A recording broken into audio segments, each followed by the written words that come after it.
Hello, and welcome to season one of the podcast Bernie's Dad Personal Reflections. I'm your host, Eric Landrum from Psych Sessions and Boise State University. This podcast lives at an unexpected but hopefully rich intersection. My 35 plus years as a psychology educator and my life with a new puppy named Bernie Sanders. Bernie is part Shih Tzu, part poodle, and, like many of the best teachers and students in psychology, mostly joy with a little bit of mischief mixed in. As I reflect on my career and get to know this energetic little guy, I've started to notice meaningful parallels between the two. Teaching, mentoring, learning, patience, growth. These themes show up whether you're in a classroom or on a walk with your puppy. Each episode of Bernie's Dad is short and reflective, built around a single idea. Episode titles are one word, often inspired by terms from the adjective checklist, and serve as a lens for exploring both professional life and personal experience. While this is primarily a solo podcast, I may invite guests from time to time when it feels right.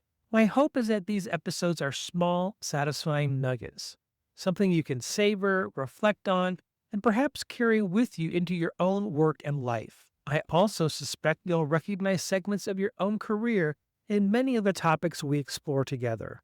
My thanks to Psych Sessions for supporting this project. And now, on with the show.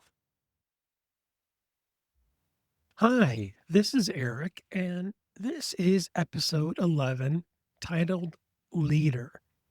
Now, what's really fun about having our little puppy, Bernie Sanders, at around age 1.5 right now is that he is the alpha dog. He is the leader. I kind of love it when I'm taking him for a walk and he glances back at me to make sure that I'm still following him, that I'm still there. And so I love this leadership trait, checking on me and making sure I'm okay, that I see in this puppy, which I don't know where that comes from, but it must be fairly inherent and built in and genetic. It gives me a chance to talk about leadership a little bit with you.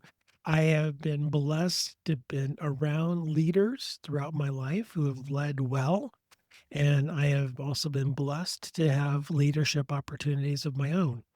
I want to talk about those two things really briefly with you because, again, it's the parallels that I see between my own career and this puppy that make me think and reflect about on these things. And I do hope that some nugget in here is useful for you, the listener.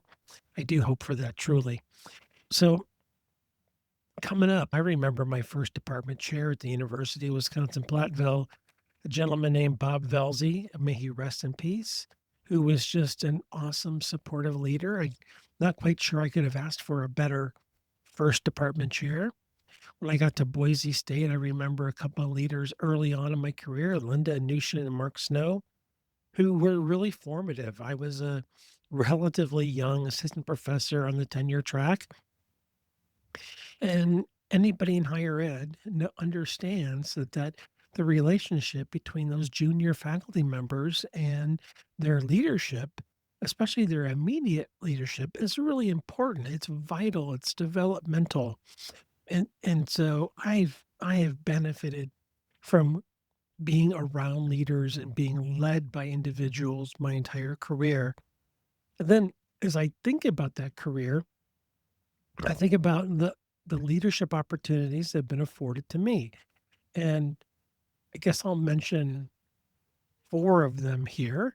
I've been president of three major organizations: Psychi, the International Honor Society in Psychology, the Society for Teaching of Psychology, STP or APA Division II, and also the Rocky Mountain Psychological Association. And all three of those organizations have been incredibly vital to my success, and I was a member and served in many ways in all of those organizations before I became president, and was able to hopefully provide some steadfast leadership to the members and the participants in those groups. I mean, some of those, I mean, I became a Psychi member in 1983, and I served as Psychi president in 2017, 2018. And there are some long-standing, decades-long relationships that I've had My first exposure to STP was in 1988 while I was still a graduate student.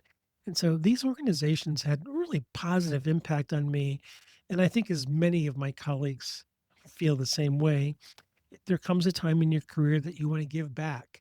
You've been so richly rewarded by being a member and a participant in certain organizations that you feel like, as appropriate, when appropriate, to give back to those organizations in some way, shape, or form. It doesn't have to be being a president of something. And so those leadership positions have been incredibly meaningful to me. And the fourth one I want to mention is, which may be ironic and a bit self serving here, is a co founder of Psych Sessions with my colleague and dear friend Garth Neufeld. And so who knew 10 years ago in 2017, 2016, when we founded this thing, that it would be continuing 10 years later. I mean, no one had that idea. I mean, we were just a couple of guys who thought about a podcast would be kind of fun.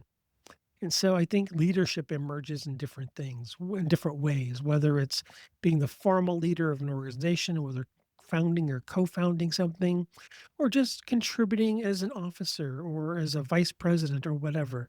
This, this leadership theme throughout my career is probably one of the things that I'm most proud of as I look back over my, at this point, 37-year career.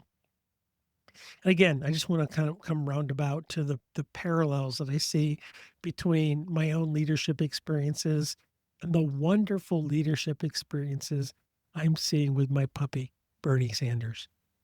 Thanks for listening. Inspired by teaching, guided by Bernie. Keep learning, keep growing, and take care. I'll see you next time.